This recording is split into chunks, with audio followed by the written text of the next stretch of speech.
आज हम जानेंगे सौर मंडल में पृथ्वी, खगोलीय पिंड, तारे, नक्षत्र मंडल, ग्रह, उपग्रह, क्षुद्र ग्रह, उल्का पिंड क्या होते हैं। तो चलिए शुरू करते हैं। नमस्कार दोस्तों, स्वागत है आपका तिवारी एकेडमी में। और आज हम शुरू करने वाले हैं आपके भूगोल का अध्याय 1, जिसका शीर्षक है सौर मंडल में पृथ्वी। तो चलिए शुरू करते हैं।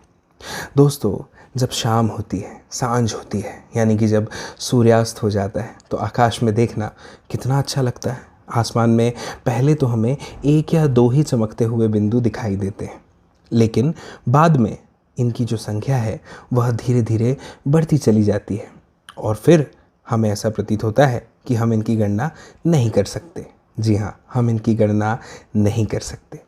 संपूर्ण आकाश, पूरा का पूरा आसमान छोटी छोटी चमकदार वस्तुओं से भर जाता है और इनमें से कुछ चमकीले होते हैं और कुछ वस्तुएं हमें धुंधली दिखाई देती हैं।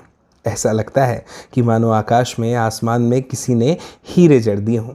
इनमें से कुछ टिमटिमाते हुए दिखाई देते हैं, लेकिन अगर हम उन्हें ध्यान से देखें, आप उनको ध्यान से देखेंगे तो आप पाएंगे कि इनमें से कुछ की टिमटिमाहट, यानी कुछ का चमकना अन्य से अलग दिखाई देता है। अब ये कैसे? ये बिना किसी टिमटिमाहट के चंद्रमा के समान चमकते हैं। जी हाँ, चंद्रमा यानी चंदा मामा। इन चमकीली वस्तुओं के साथ आप लगभग प्रतिदिन, यानी कि हर रोज़, चंद्रमा को भी देखते हैं, है ना। यह अलग अलग समय पर अलग अलग आकार का और अलग अलग स्थितियों में दिखाई देता है ना। आप पूर्ण चंद्रमा को, यानी कि पूरे चांद को, पूरे चंदा मामा को लगभग 1 महीने में एक बार देख सकते हैं। क्या आपने ये गौर किया कि आप आज अगर पूरे चंद्रमा को देखेंगे तो आज से ठीक 1 महीने बाद उसे पूरा देख पाएंगे? 10 दिन बाद या 15 दिन बाद तो बिल्कुल भी नहीं। और यह पूर्ण चंद्रमा वाली जो रात होती है ना दोस्तों, इसे पूर्णिमा कहते हैं। अक्सर आपने अपने घर में बड़े लोगों को, बुज़ुर्गों को यह कहते हुए सुना होगा कि भैया आज तो पूनम की रात है, यानी कि पूर्णिमा की रात है।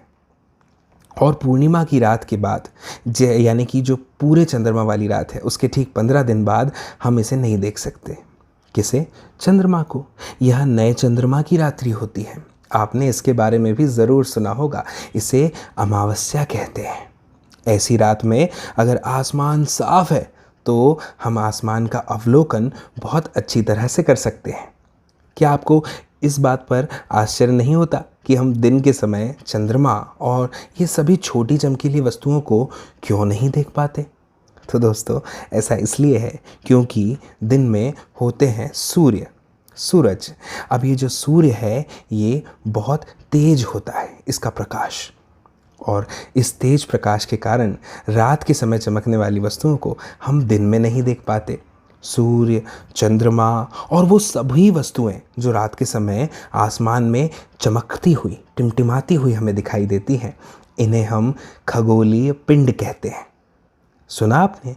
इन्हें हम खगोलीय पिंड कहते हैं। तो अब अगर आपसे किसी ने प्रश्न पूछा कि खगोलीय पिंड क्या है, तो आप कहेंगे सूर्य, चंद्रमा तथा वे सभी वस्तुएं जो रात के समय आसमान में चमकती हैं, खगोलीय पिंड कहलाती हैं। कुछ खगोलीय पिंड बड़े आकार वाले तथा गर्म होते हैं। ये गैसों के बने होते हैं। इनके पास अपनी ऊष्मा और अपना खुद का प्रकाश होता है, जिसे वे बहुत बड़ी मात्रा में, बहुत ज़्यादा मात्रा में उत्सर्जित करते हैं। और इन खगोलीय पिंडों को तारा कहते हैं। और क्या आपको पता है, सूर्य भी एक तारा है। तो यदि आपसे कोई पूछे कि बताओ तारे क्या होते हैं, तब आप कहेंगे वह खगोलीय पिंड, बड़े आकार वाले खगोलीय पिंड जो गर्म होते हैं, गैसों के बने होते हैं तथा जिनके पास अपनी स्वयं की ऊष्मा तथा प्रकाश होता है, जिन्हें वह बड़ी मात्रा में उत्सर्जित करते हैं, उन खगोलीय पिंडों को तारा कहते हैं। ठीक है, तो अभी तक आपको 2 मुख्य प्रश्नों के उत्तर मिले हैं। एक कि खगोलीय पिंड क्या है और एक कि तारा क्या है। चलिए अब आगे बढ़ते हैं।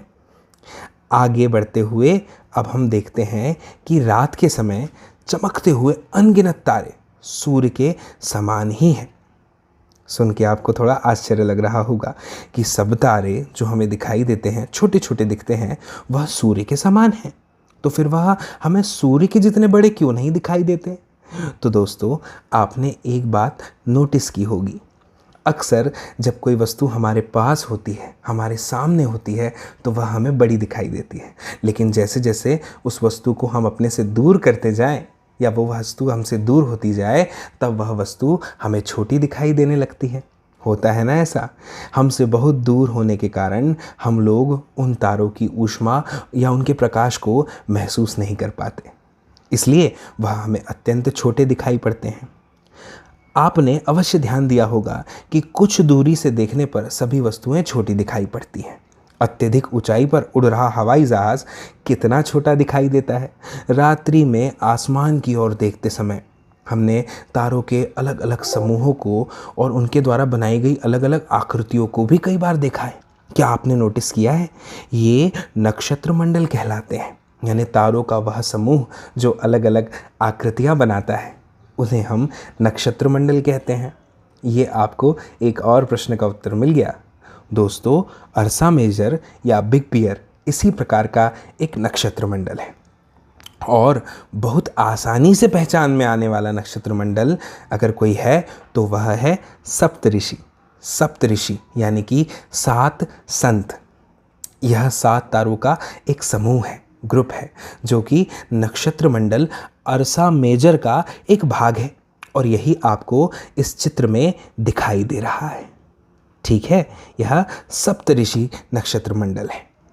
यह 7 तारों का समूह है। अपने परिवार या पड़ोस में किसी बड़े व्यक्ति से कहिए कि वह आपको आसमान में और अधिक तारे, ग्रहों तथा नक्षत्र मंडल को दिखाए। दोस्तों, प्राचीन समय में बहुत पहले लोग रात में दिशा का निर्धारण, यानी कि अगर उन्हें दिशा जाननी हो तो कैसे जान पाते होंगे? तारों की सहायता से। अब आप कहेंगे, तारों की सहायता से दिशा कैसे ज्ञात की जा सकती है? तो दोस्तों, उत्तरी तारा उत्तर दिशा को बताता है। इसे ध्रुव तारा भी कहा जाता है, जैसा कि आप इस चित्र में देख सकते हैं। आप देख पा रहे हैं ध्रुव तारे को?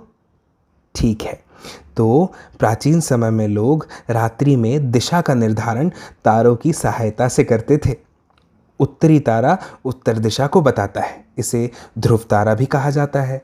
यह आसमान में हमेशा एक ही स्थान पर रहता है। हम सप्तऋषि की सहायता से ध्रुव तारे की स्थिति को जान सकते हैं। चित्र में आपने देखा होगा कि सप्तऋषि मंडल के संकेतक तारों को आपस में यदि मिला दिया जाए और एक काल्पनिक रेखा खींची जाए तो उसे आगे की ओर बढ़ाने पर हमें ध्रुव तारा दिखाई दे जाता है। मैं आपको अच्छे से बताता हूँ, देखिए। यह एक सप्तऋषि तारामंडल है। ठीक है, आप देख पा रहे हैं 7 तारे दिख रहे हैं ना, 7 तारों का समूह है। इनमें इन संकेतक तारों को आप ध्यान से देखिए। इन संकेतक तारों से एक हमने काल्पनिक रेखा खींची, और यह रेखा आगे जाकर के जिस तारे को दिखाती है वह है हमारा ध्रुव तारा, और यह उत्तर दिशा को बताता है। यही कारण है कि यह ध्रुव तारे के नाम से जाना जाता है। ठीक है, तो इस तरह से प्राचीन समय में लोग दिशा का निर्धारण रात्रि के समय किया करते थे। अब आगे बढ़ते हैं। कुछ खगोलीय पिंडों में अपना प्रकाश और ऊष्मा नहीं होती, जैसे तारों में होती है ना, वैसे कुछ खगोलीय पिंड ऐसे भी हैं जिनमें प्रकाश और ऊष्मा नहीं होती। वे तारों के प्रकाश से प्रकाशित होते हैं। ऐसे पिंड ग्रह कहलाते हैं। यानी यहाँ पर आपको एक और प्रश्न का उत्तर मिल गया कि ग्रह किसे कहते हैं। तो आप कहेंगे वह खगोलीय पिंड जिनमें अपना स्वयं का प्रकाश और ऊष्मा नहीं होते, वे तारों के प्रकाश से प्रकाशित होते हैं। ऐसे पिंड ग्रह कहलाते हैं। ग्रह, जिसे अंग्रेजी यानी इंग्लिश में प्लैनेट कहा जाता है, यह एक ग्रीक भाषा का शब्द है। ग्रीक भाषा के प्लैनेटाई शब्द से बना हुआ है। इसका क्या मतलब होता है? इसका मतलब होता है परिभ्रमक, यानी चारों ओर घूमने वाला।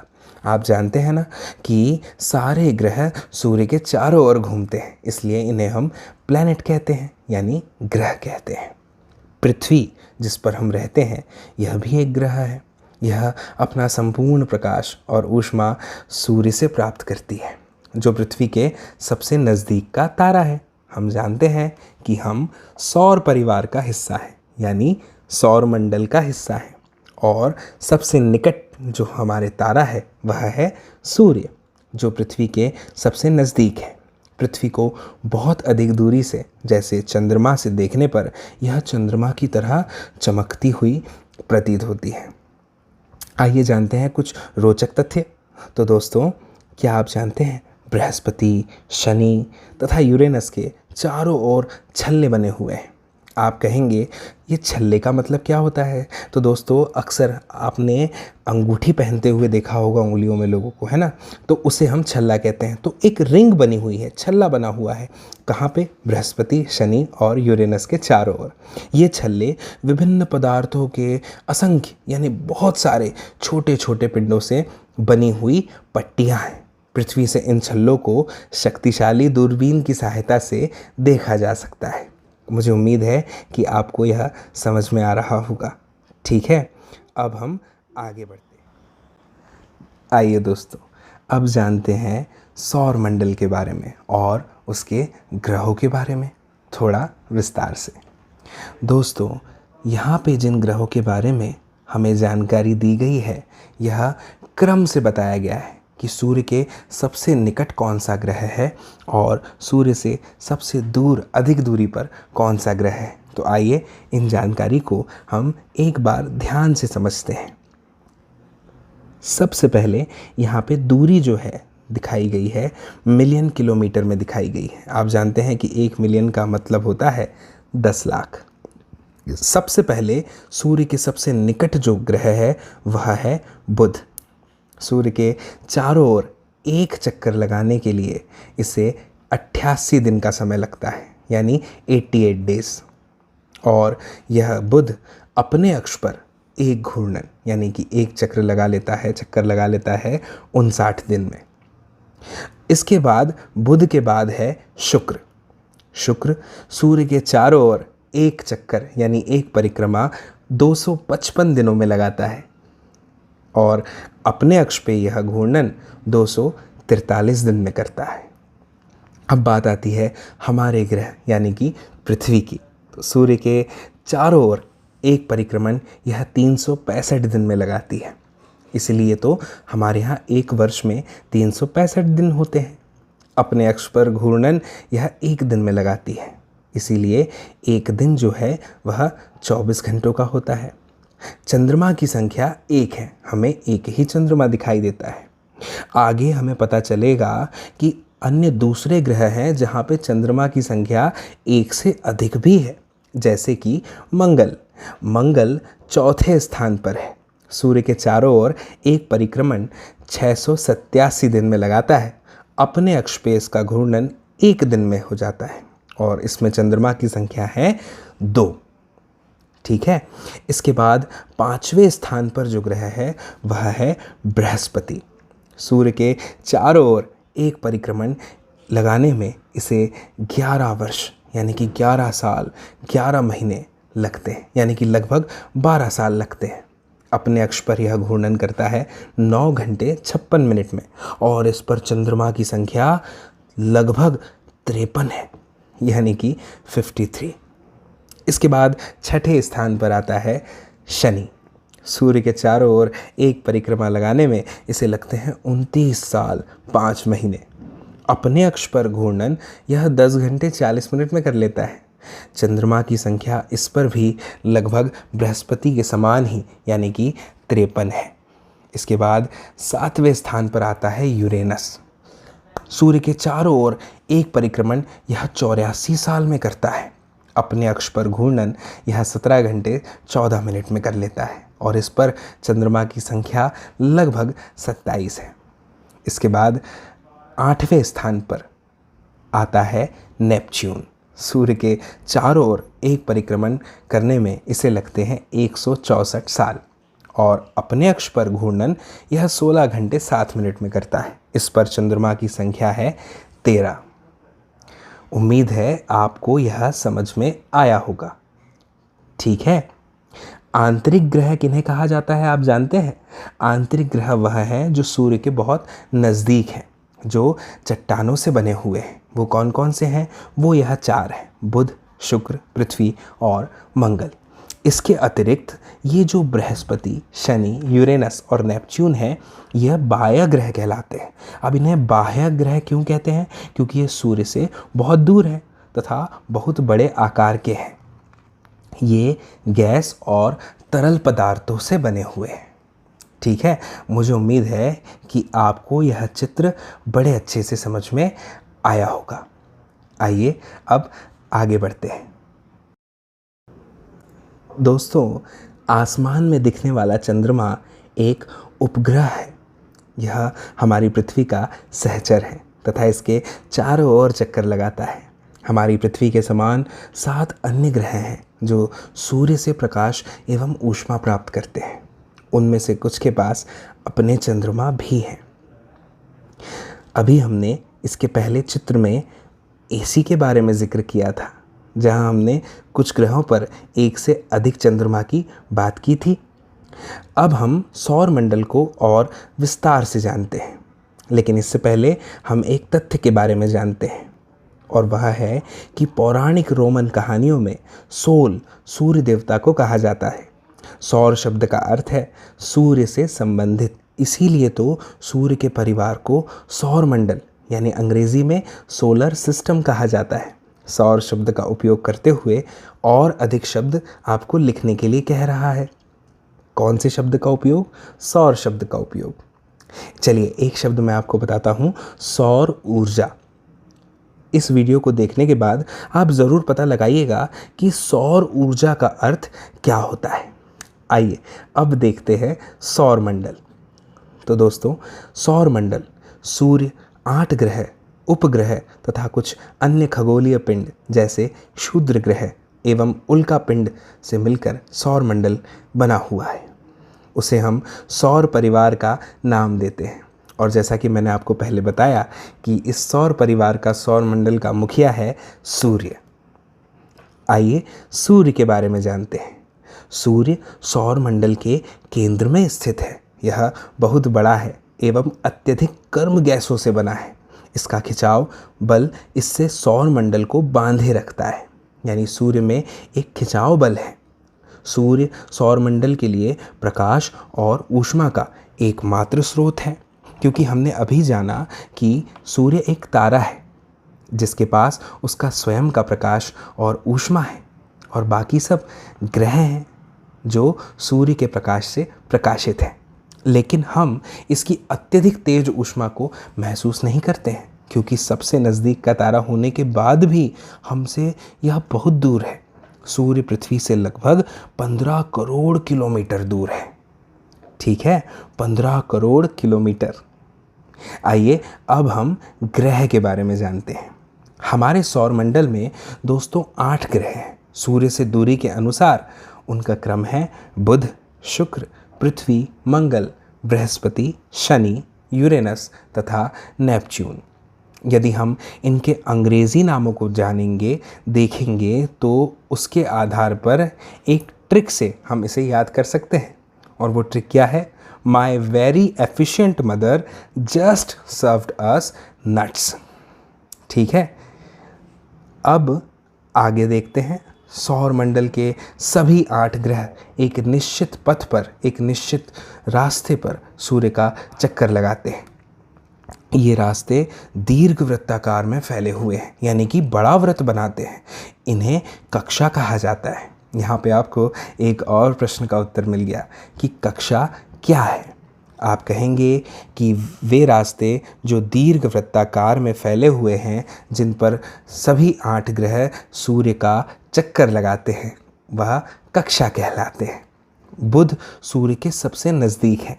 अपनी कक्षा में सूर्य के चारों ओर एक चक्कर लगाने में इसे केवल 88 दिन लगते हैं। शुक्र को पृथ्वी का जुड़वा ग्रह माना जाता है, क्योंकि इसका आकार एवं आकृति लगभग पृथ्वी के ही समान है। अभी तक प्लूटो भी एक ग्रह माना जाता था, क्या आप जानते हैं? लेकिन अंतर्राष्ट्रीय खगोलीय संगठन ने अपनी एक बैठक जो अगस्त 2006 में हुई थी, उसमें एक निर्णय लिया कि कुछ समय पहले खोजे गए अन्य खगोलीय पिंड जैसे 2003 यूबी 313 सीरस तथा प्लूटो बौने ग्रह कहे जा सकते हैं। इसीलिए अब हमारे सौरमंडल का जो हिस्सा है वह प्लूटो नहीं है। नहीं तो पहले 2006 के पहले हम 9 ग्रह को अपने सौर परिवार का हिस्सा मानते थे, जिसमें प्लूटो भी सम्मिलित था।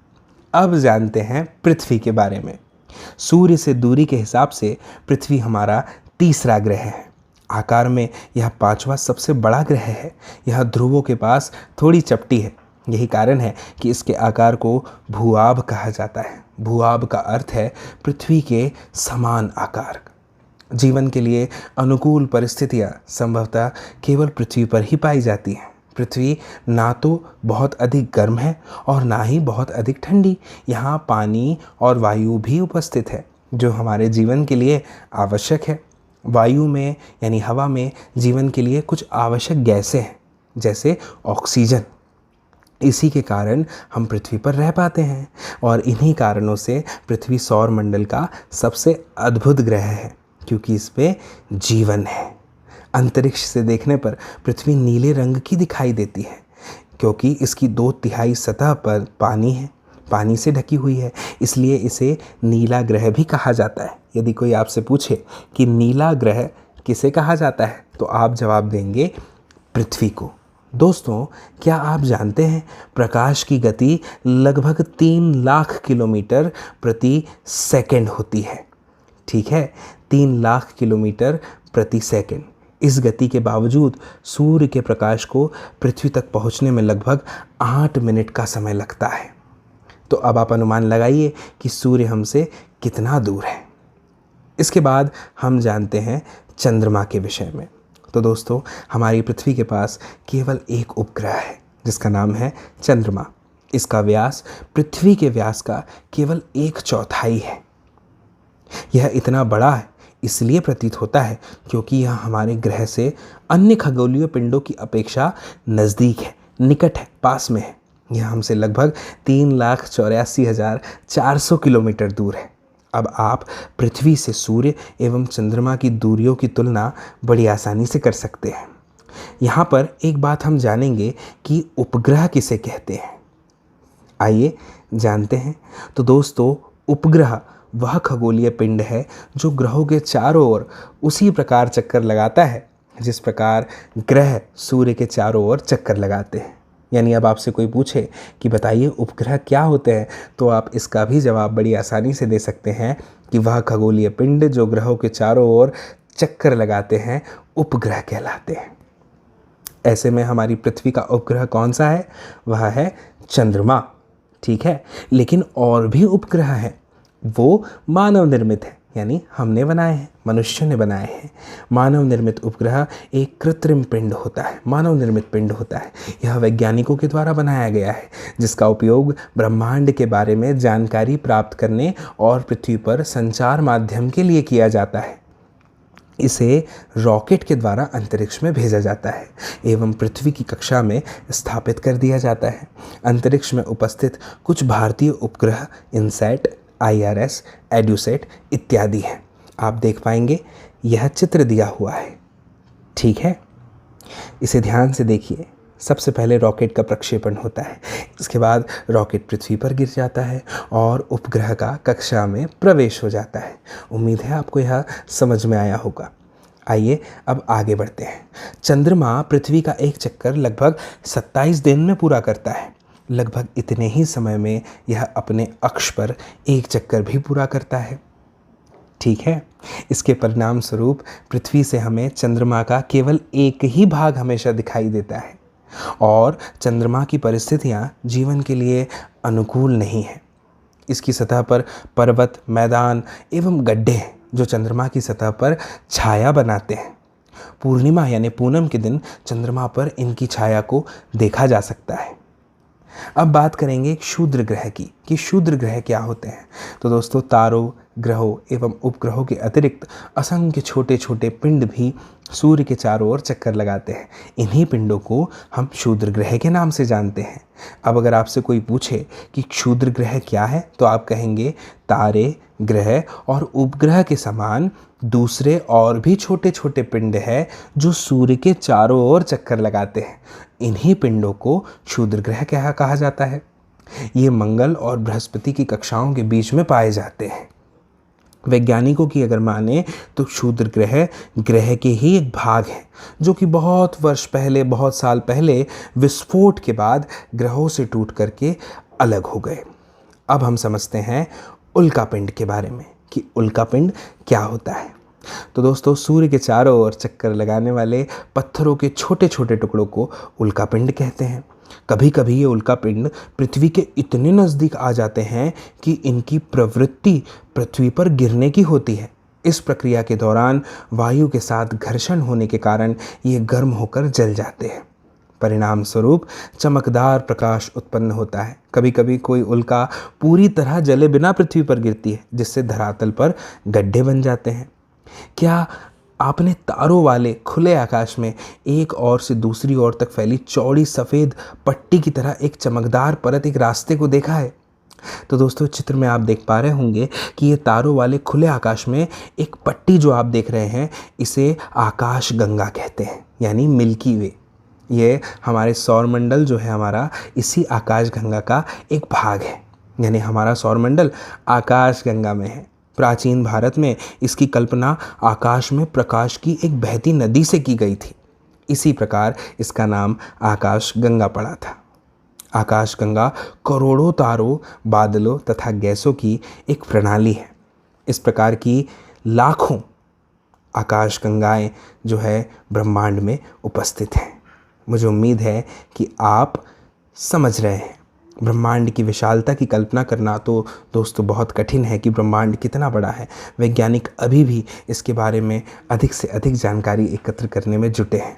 इसके आकार के संबंध में हमें कोई जानकारी नहीं है, लेकिन फिर भी हम जानते हैं कि हम सभी इसी ब्रह्मांड का एक हिस्सा हैं। इस चित्र के माध्यम से देखिए, बीच में हम हैं, हमारी पृथ्वी पर। पृथ्वी सौरमंडल का एक हिस्सा है, सौरमंडल आकाश गंगा का एक हिस्सा है और आकाश गंगाएं मिलकर के ब्रह्मांड का निर्माण करती हैं। मुझे उम्मीद है कि आपको यह वीडियो समझ में आया होगा। इस वीडियो में हमने बहुत सारी जानकारियों को आज इकट्ठा किया, एकत्रित किया और हम जान पाए कि सौरमंडल क्या है, खगोलीय पिंड क्या है, तारे क्या है, ग्रह, उपग्रह, उल्कापिंड, नक्षत्र मंडल, ये सब क्या है। अगर यह वीडियो आपको पसंद आया हो तो ज़रूर इसे साझा करें अपने दोस्तों के साथ। जल्द ही मिलेंगे नेक्स्ट वीडियो में। तब तक के लिए धन्यवाद।